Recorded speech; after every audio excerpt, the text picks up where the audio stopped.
Berikut 5 ciri orang toksik yang lebih baik kamu hindari agar kamu bahagia, agar kamu lebih tenang, aman, damai, sentosa, sejahtera.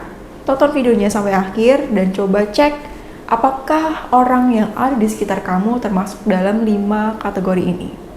Yang pertama, tidak menghargai waktumu.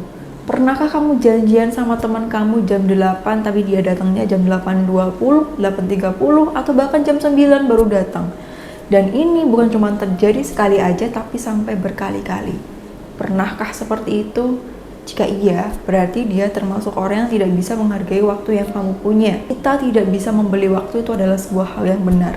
Daripada waktu itu kamu gunakan untuk menunggu berlama-lama, seperti itu terjadi berulang kali, alangkah lebih baiknya kamu gunakan untuk invest waktu kamu ke hal yang produktif atau bersama dengan orang-orang yang bisa menghargai waktu kamu. Kemudian yang kedua, orang yang selalu merasa benar.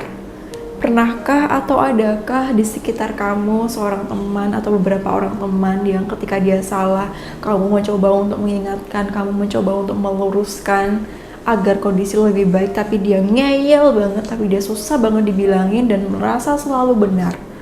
Merasa selalu benar menurut dirinya sendiri dan bahkan ada yang malah nyalahin balik kamu. Sehingga tanpa sadar atau dengan sadar kamu semakin capek ketika temenan sama dia karena emosi kamu terkuras atau energi kamu terkuras buat mikirin dia, buat ngatur dia dan lain sebagainya. Perasaan jengkel yang kamu rasakan ketika bareng dia akibat ketika dia diingetin, dia selalu merasa dirinya benar. Jika memang ia ada, daripada kamu korban perasaan berulang kali, lebih baik menghindari, itu tidak masalah. Yang ketiga, sering merendahkan atau meremehkan orang, termasuk diri kamu sebagai temannya. Seringkali menyangkal, meremehkan, mencela, menghina, merendahkan pencapaian orang lain, kesuksesan orang lain, atau cita-cita yang dimiliki oleh seseorang, tak terkecuali kamu. Ketika ada orang yang berhasil, ketika ada orang sukses mencapai sesuatu, dia mungkin bilang seperti ini, "Allah, mungkin itu gara-gara orang tuanya. Allah, nggak mungkin dia bisa seperti itu." Kamu yakin dia bisa seperti itu? Emangnya dia mampu? Dan pernyataan-pernyataan lain yang merendahkan orang lain, merendahkan pencapaian seseorang, atau ketika seseorang punya cita-cita, disepelekan atau diremehkan. Memangnya kamu bisa mencapai cita-cita seperti itu? Lebih baik kalau mimpi itu jangan tinggi-tinggi, yang biasa aja. Nanti kalau jatuh sakit loh. Pernahkah atau adakah orang seperti itu di sekitar kamu? Jika iya ada, it's okay untuk menghindar dari orang seperti ini. Karena sekali lagi, omongan dia ketika kamu terus membersamai dan itu diulang-ulang terus, menyentuh emosi kamu, bisa menyentuh emosi kamu.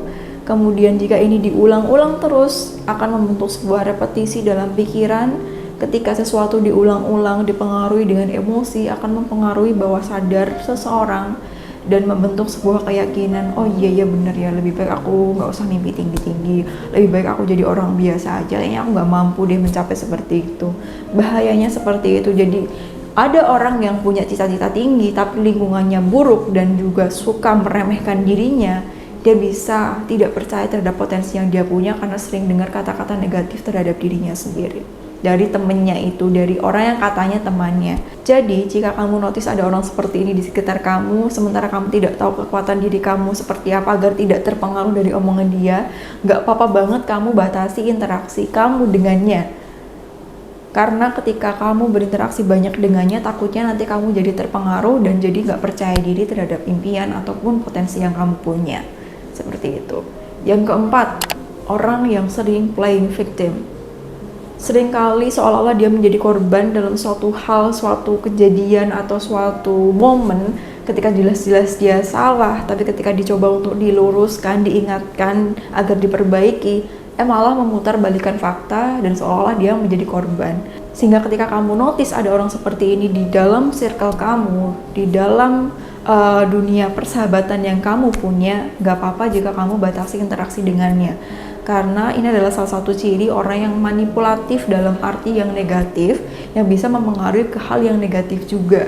Sehingga perlu berhati-hati karena kita tidak tahu ya kekuatan diri kita seberapa besar untuk menahan pengaruh-pengaruh negatif yang orang tersebut berikan. Jadi just save yourself first, selamatkan diri kamu dulu gitu ya. Yang kelima, menguras emosi dan energi kamu. Gambarnya seperti parasit yang menempel di pohon. Agar parasit ini survive dia menyedot, bukan yang simbiosis mutualisme jelas, tapi parasit ya, dia menyedot sari makanan yang dimiliki oleh pohon agar dia biasa hidup, sehingga yang terjadi sari makanan yang dimiliki oleh pohon ini berkurang semakin lama.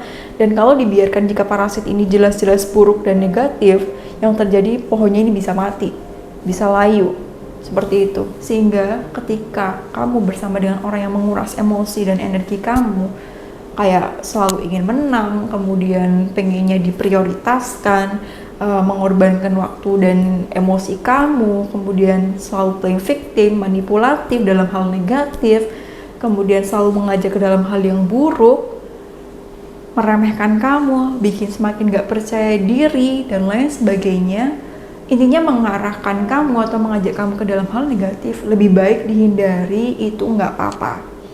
Karena sebagaimana Rasulullah pernah menyampaikan, ini sering kali aku ulang, ketika kita berteman, ketika seseorang itu bersama dengan seorang tukang pandai besi, maka dia bisa kena percikan apinya, tapi ketika dia bersama dengan tukang penjual minyak wangi, dia bisa kecium bau wanginya juga. Sehingga pastikan diri kamu bersama dengan lingkungan yang sehat, lingkungan yang tidak toksik, atau bersama dengan teman-teman yang suportif, sehingga itu kamu jadi akan lebih mudah bahagia, emosi kamu akan lebih sehat, begitu juga dengan kebahagiaan kamu di saat ini dan juga di masa depannya, karena kamu berharga, sehingga kamu berhak bersama dengan orang-orang yang baik juga. Jadi itu tadi 5 ciri orang toksik yang lebih baik kamu hindari jika kamu temukan ada di circle pertemanan kamu, demi kebahagiaan kamu, demi kesehatan mental kamu, karena kamu berharga dan kamu berhak untuk bahagia.